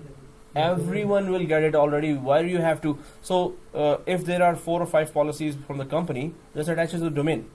It will implement to everyone. No, but then again, that Applies to us as administrators for as the rest well. of the, So OUs. administrators actually are not supposed to be having that. But if administrator having that, you go ahead and do that too, on the domain level. Can you not exclude the domain admin? Yes, we can exclude the domain admins and put it on Then domain it's as well. not going to take effect onto the. Yes, we can exclude the domain admins as well. So again, on the domain level, normally what happens, best practice, not best practice of Microsoft, normally you don't attach, you go for least amount of policies that attach to the top level, least, as you can avoid that. But suppose GPO has not just one this policy, maybe you have 5 or 6 policies there, or 6 or 7 policies, block this, block that, block this, block that, block that. Now that's a long list that you're attaching to a domain. So that might create problems for those who it is not supposed to be implemented on, the administration guys, right? So otherwise, yes, it's up to you then, that you want to go for GPO, starter GPO way, or you want to put it there and that's it. So we are affected as well. Unless, yes, you're right, we can exclude admins even if you implement on domain level, right? I'm going to show you that too. So guys, we understand this, the basic of this, right? Do we understand that? Mhm. Do we understand it? Okay, just so you understand. Okay, so we understand that, right? Okay, see? Yes. So, okay. So here, guys, let's go ahead. If there are any questions, let me know, right? So here, start GPOs. Let's go to start GPO. If there are any questions, let me know, right? So this is always an option.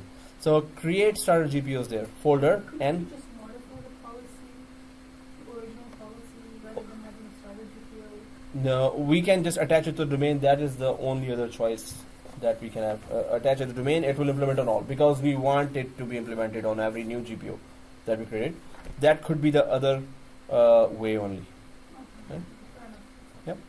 So, okay guys, start GPOs and click create starter GPOs folder. So once we click that, you can see some templates will be showing there. One template is group policy, remote update firewall ports, policy reporting firewall ports. But we do not want these templates. We want to create our own, right? So start GPO, right click and click new. We all see that, right? Yes. Right click and new. So go for new, and then there is, we can just rename it to company standard policy.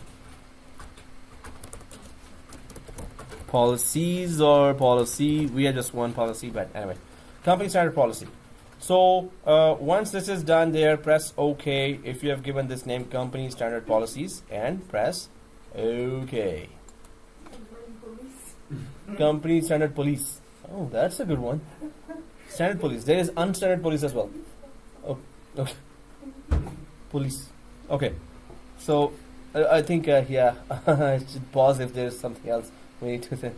Okay. So anyway, company standard policies, guys. Let's just quickly go there to right-click company standard policies here and click edit. Company standard policies and click edit. Right.